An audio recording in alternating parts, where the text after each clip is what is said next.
I'm asking Rob to do things that he hasn't done before. I said to him before the game, and I made this really clear, when my players make mistakes, I'm accountable. That's on me. Now, I don't know about you, but that is what I want to hear from my manager.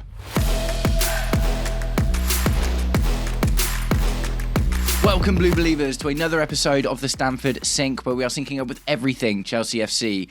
Chelsea 2, Arsenal 3. There's a lot to get into with this one, man. There's a lot to get into with this one. I think out of the gate, the big picture, we lost against Arsenal again. That's always a tough swallow, man. Of course it is, 100%. But I do genuinely think that there are some positive things to look at. And although they will have been done to death by content creators across the internet about this game so far, the caveats, I think, are very important caveats. But guys, before we get into the video, if you are enjoying the content and would like to see more, please do me the distinct honour of liking and sharing the video, subscribe to the channel, or just roast me in the comments, whatever gets you through your day. Right, so this game, this is a really difficult one, man. It's okay, so we'll do the caveats first, right? We'll do the caveats first, because I do think that they just play a massive part in why this loss, for me, I'm not just looking at it as a missed opportunity completely, and I'm actually seeing positives in it. If we still had Enzo Maresca and this is the result that we'd got, I would feel a lot worse. Do you know what I mean? And, you know, that's normally standing the players that were out as well. So the obvious caveat surrounding this game, BROsenior has been in charge for two games now, and he's been here for a week. So going up against Arsenal, the league leaders, who have got a very, very good chance of going on and winning lots of things this season, that as a second game, like, that's a tough ask, man, and that was always going to be tough regardless of who the manager was. The other massive caveats about this game is the starting lineup, man. When I saw the starting lineup, I was like, oh no, he's mental, he's lost his mind, do you know what I mean? And I was just like, what are we doing? And then obviously, like, looked further into it, and we had talked about fitness tests for the likes of Reece James, Malo Gusto, Cole Palmer and stuff, and, you know, a lot of players weren't available for this game. So out of the gate, Reece James, hip injury. Cole Palmer, not ready because of a thigh issue, I think it was. Malo Gusto, illness, I think, or no, he didn't pass the fitness test either. And on the day of the game, Liam Delap, who I think was supposed to start, came down with flu, and BROsenior said in his post-match presser that, you know, really, really high temperatures, and the same for Jamie Gittins as well. So out of the gate, 5 players that probably would have featured in this match in some capacity, whether it had been starting or not, were not available. So it looked like we were going up against Charlton again. Do you know what I mean? So the starting lineup was Robert Sanchez in goal, Mark Cucurella at left back, centre-back pairing of Chalobah and Fofana, which, as we all know, is our best centre-back pairing so far. Josh Achiampong gets the start at right back, midfield of Andre Santos and Enzo Fernandez, João Pedro playing in the middle, Pedro Neto on the left, Esteval Willian on the right, and Mark Gue got the start up front. Honestly, that was the biggest shock for me. I was like, Mark Gue getting the start up front, but he did score in the Charlton game. So I was like, okay. And then obviously, like I say, I realised that, you know, absolute nightmare in terms of availability for this game, man. So already, the manager's brand new. I think any manager would have struggled in this game with that specific set. Do you know what I mean? If you'd have just been at the club for a week, we could have got, I don't know, who else were we wanting to get? I don't even know, but we could have had any manager, and he would have really struggled to have gotten something out of that game based on the fact that all of the first teamers weren't available. And looking at Arsenal's starting 11, man, Arsenal's starting 11, bar Kepa Arrizabalaga in goal, they had like a full strength 11, man. They had a full strength 11. Bukayo Saka, Victor Gyökeres, Leandro Trossard, who's been great for them this season, Declan Rice, Odegaard, Zubamendi, Gabriel, Saliba, Ben White, and Timber at left back. Do you know what I mean? It's like, that is literally like a full strength Arsenal 11 that has been dominating the league, or attempting to dominate the league for the last few seasons at least. So already out the gate, before a ball is kicked, we were already underdogs in this match. Do you know what I mean? We were already underdogs in this match, and we were only more so given the state of our starting 11. So those are the caveats, man. Do you know what I mean? Those are the caveats, and I do think they bear talking about. I do think it's important. There are a significant amount of important pros and cons, and I'm not just giving the manager a pass on everything. There's a couple of things we'll talk about. So we'll start with the cons, right? Because the cons are ultimately what cost us the game. Set pieces. Mate, Arsenal aren't set piece FC, but we are, and don't get me wrong, they score a huge amount of set pieces, but they score lots of other goals as well. It's not like they exclusively score from set pieces, but we do concede from them. We give them away, man. And that is something that is embedded in the team that you can't just change in a week at the end of the day. We conceded 2 long throws against Bournemouth. We conceded a corner against Charlton Athletic. Do you know what I mean? And to concede that corner in 7 minutes today, Pedro Neto wasn't marking Ben White. Sanchez had a bit of a mare for it, although he was protected by BROsenior, which is, I will get onto that a little bit later, as we saw from the intro to this video. Set pieces are a huge problem for us, and I think ultimately it's about focus for the defence and knowing what to do and where to be in those kind of set piece moments. We are giving away set pieces, man, and that is still a massive con. That is not one that I expected to just fix. Do you know what I mean? At the end of the day, like, we don't have a team full of like 6-foot monsters, do you know what I mean? That's just going to make it naturally quite easy for us to do those sorts of things. We have lots of diminutive players. At the moment, unfortunately, we've got lots of players that aren't particularly strong either. We saw a lot throughout the game of players getting pushed off the ball. We've seen that in a few games recently. Even like the likes of Buonanotte in the Charlton game was getting pushed off the ball quite a lot, do you know what I mean? So set pieces are an issue that just need fixing going forward. I'm not surprised that Arsenal score one, because they do score lots of them and we also concede lots of them. So set piece is still a massive issue. And we'll move on to what was probably the biggest con in this game, and it was Rob Sanchez, man. It was Rob Sanchez, and that is a bitter pill to swallow, because he has been phenomenal for us this season. Albeit apart from getting sent off in the Man United game. Do you know what I mean? That was kind of like his one big moment this season where it was like, what are you doing? But other than that, he's been phenomenal, man. He's kept us in games. He's been really important. And a really big part of that was Maresca, and I will give credit to Maresca in this, changing his game plan to fit Rob Sanchez rather than forcing Rob Sanchez to play his game. Now, this is where it gets a little bit complicated with the Sanchez situation, because Sanchez had bozo moments in this game, man, and that is something that we are not used to seeing. At least one error that led to a goal, with the second goal where the cross slipped through his fingers, but arguably at fault for the first goal as well. The reason it's a weird one is because the game change for Robert Sanchez is about what we do with the ball and his distribution, right? That is the thing that Maresca changed, which caused a lot of those issues last season. What Rob Sanchez has majoritively been good at, for the most part, is shot stopping. That is actually where he kind of failed a little bit. It wasn't so much in the what do I do with the ball? Am I an auxiliary centre-back? Do I short pass? Do I go long? Like, those are where loads of the errors came from last season. 5 that led to goals, by the way, which was a league high. And that wasn't really where the issues were in when he came in. So I am not 100% sure. Do you know what I mean? Only time will tell ultimately why Rob Sanchez made these mistakes, why he lacked the confidence and the ability that he's been demonstrating time and time again throughout this season, because the kind of 2 goals that he was arguably at fault for, the third goal, by the way, just before we get into it, from Zubimendi, was just like brilliant. Do you know what I mean? That was a great goal. Not a huge amount Rob Sanchez could have done about that. But yeah, for me, it's just like, why was Rob Sanchez so lacking in confidence in those goals, man? Do you know what I mean? That was kind of like the Rob Sanchez we saw last season. But like I say, the issue there is we can't even really put it down to the distribution, the style of play thing. Do you know what I mean? Because BROsenior has come in and said, and I appreciated what he said in his press conference. He was like, I'm asking Rob Sanchez to do things that he's never done before. I've got to put my mark on the squad. It can't be, it can't cost us fixtures though. We've still got to win or whatever. But the mistakes that Rob Sanchez made weren't really about the style of play. They were just Rob Sanchez being bad. Do you know what I mean? So that's a worry at the end of the day, because of all of the problems we've had this season, fixing Rob Sanchez seemed to be one of Maresca's best sort of wins in the team so far. So if Rob Sanchez has reset and that's got to be worked on again, that even if the rest of the team starts playing well, that could be a problem. So at the end of the day, if we'd have had the Rob Sanchez that we're used to seeing, maybe those mistakes wouldn't have been made, man. Do you know what I mean? I don't know. I'm not 100% sure what it was, because Rob Sanchez has looked confident and he's looked good and he's looked, assured for a little while now, and that's not what we saw yesterday. So, yeah, Rob Sanchez, an issue and a bit of a worry going forward.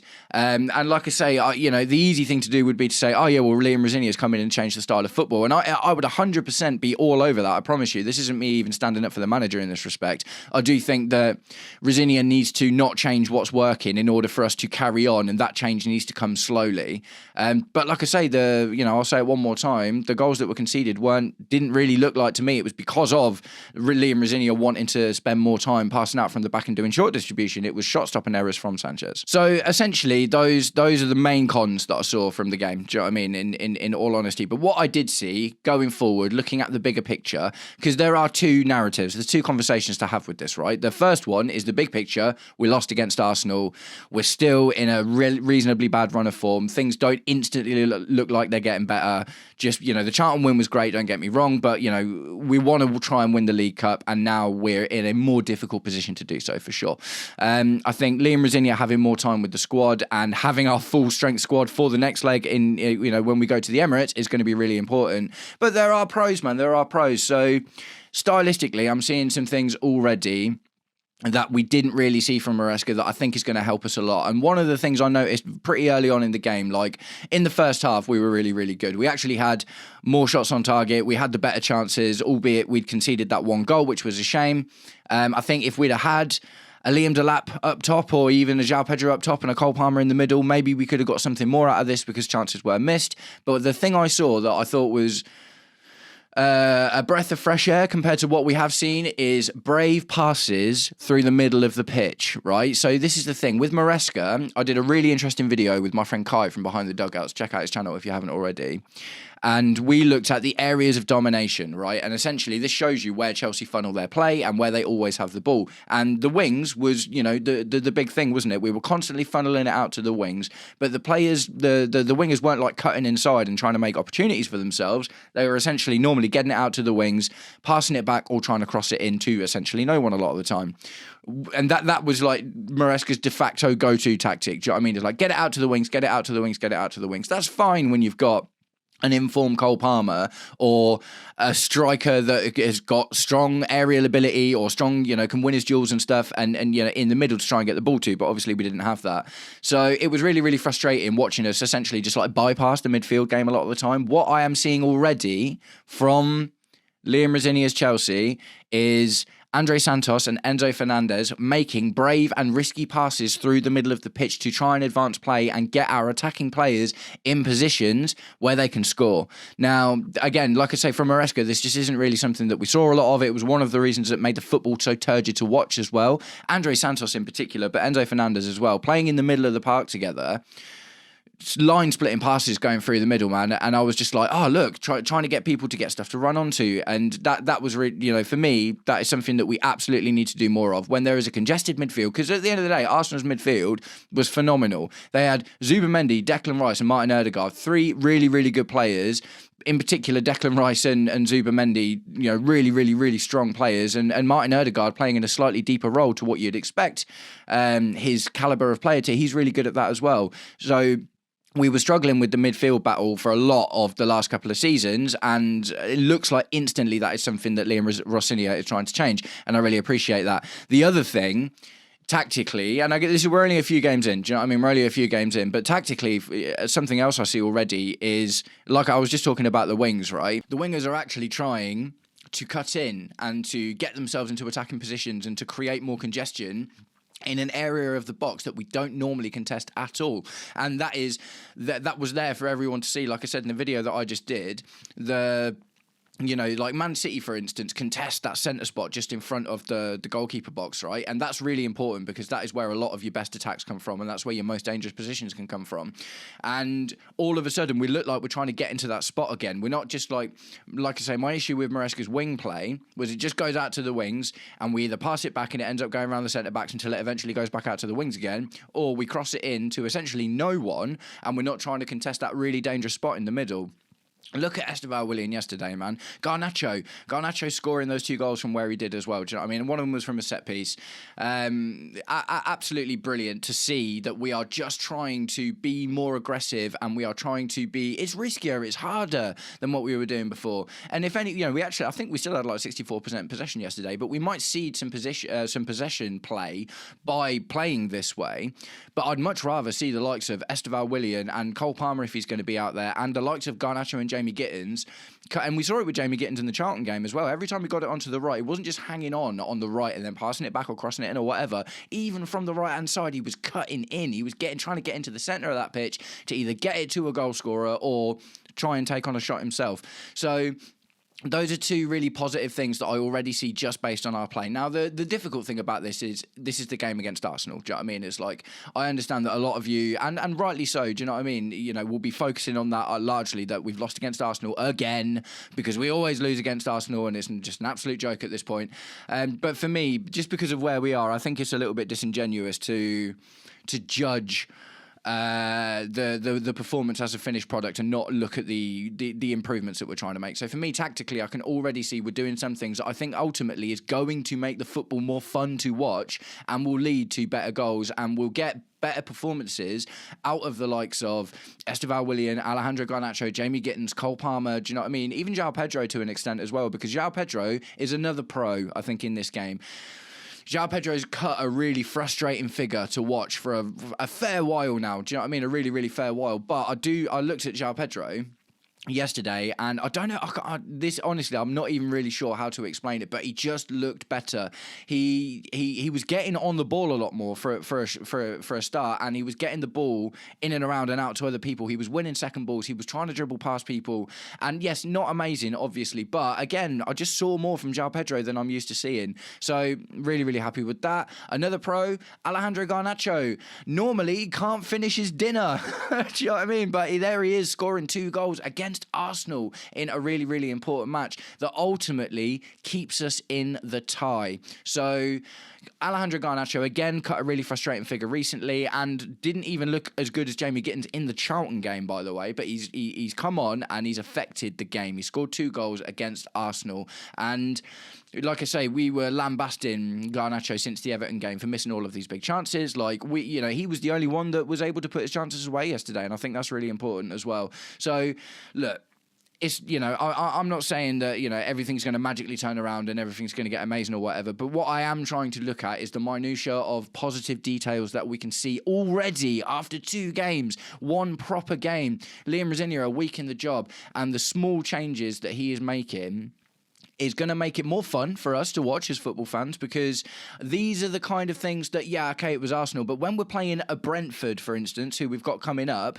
we're more likely to get joy out of these kind of situations, I think. Do you know what I mean? It's like, one of the difficult things about the Maresca period was losing to Leeds, drawing against Bournemouth, drawing against Crystal Palace, losing to Sunderland. Do you know what I mean? All of these matches that we 100% should have got something out of that we weren't, and largely, maybe that can be attributed to the kind of turgid style of football that wasn't very good at beating low blocks.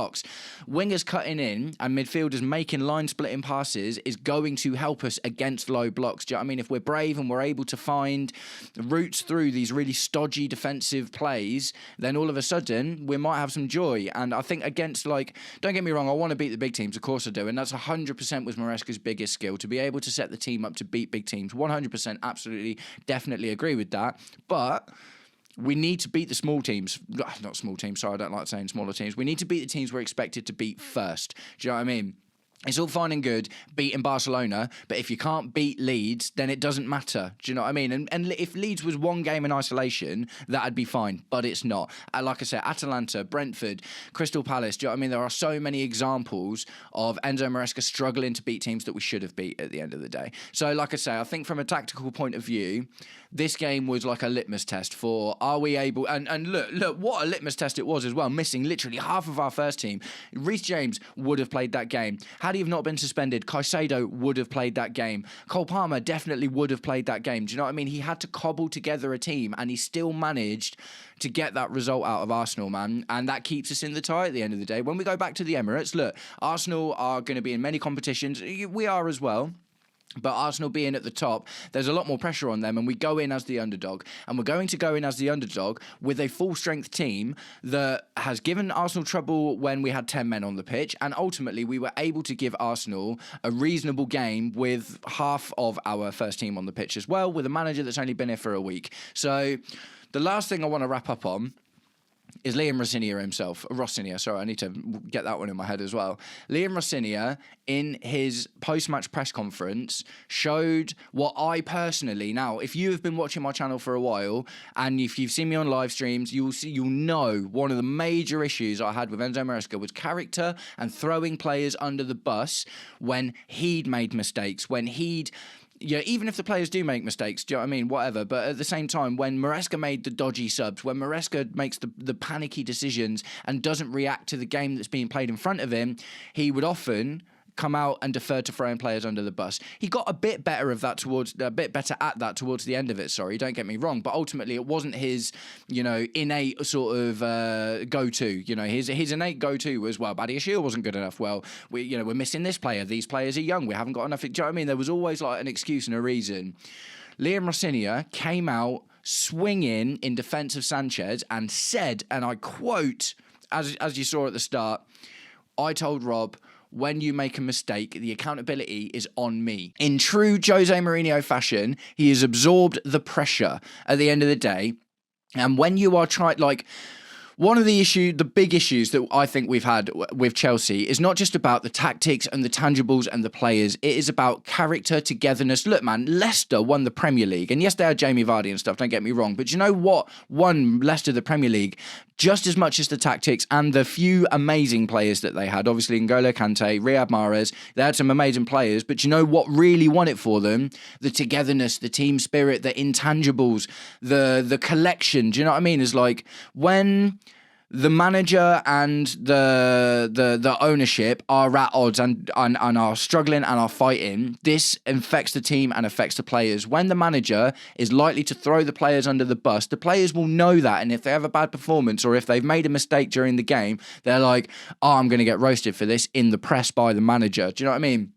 Without those sorts of things, we can start to build a foundation of togetherness, and then the tactics and the players can improve that at the end of the day. We've seen, look at Sunderland, man. Sunderland are a great example. Sunderland do not have even nearly one of the better squads in the Premier League, but they're doing really, really well because the manager, the board, and the players are all on the same page, and they all feel good and are playing for each other and fighting for each other. We need to not just be a team of mercenaries, which is one of Chelsea's problems for a long time, I think. And Liam Rosenior coming out in his press conference with character, getting in front of the media to defend his players, I think is massively important, man, is massively important. I think it's about building this foundation where the players know they can trust the manager, and ultimately that will allow, it will bring them all together more. Do you know what I mean? Especially because Liam Rosenior is not a Jose Mourinho. He's not a Pep Guardiola. He's not this tactical wizard that we can, and neither was Enzo Maresca. That's the thing. Do you know what I mean? Enzo Maresca did really well,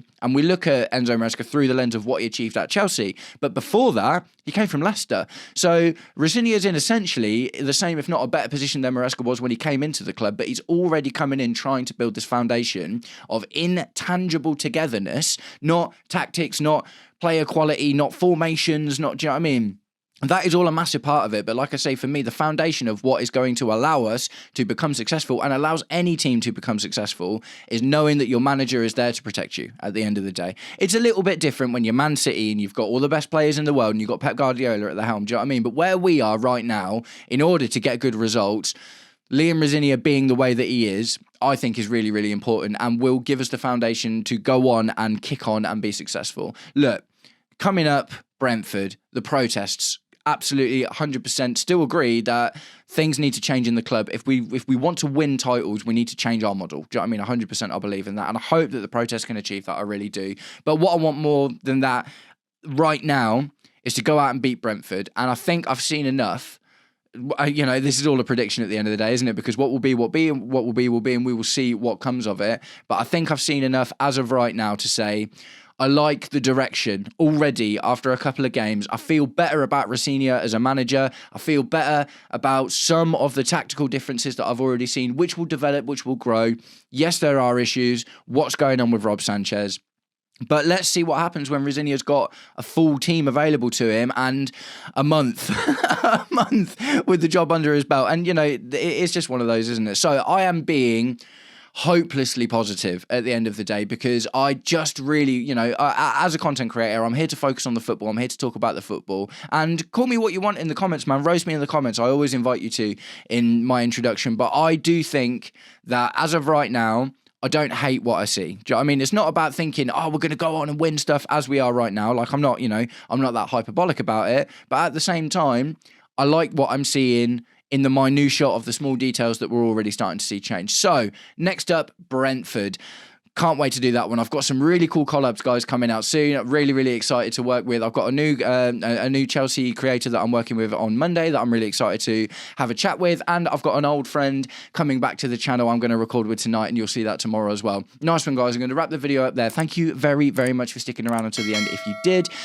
I am just going to try and be positive, man. There's been a lot of negativity surrounding the club, and I do want that to remain squarely at the feet of the ownership and the model, 100%. But as far as the team and the manager goes, I'm here for it. I want to see it, and I think things might get better. Nice one, guys. Have a wicked day. I'll catch up with you very, very soon. Take it easy. Peace.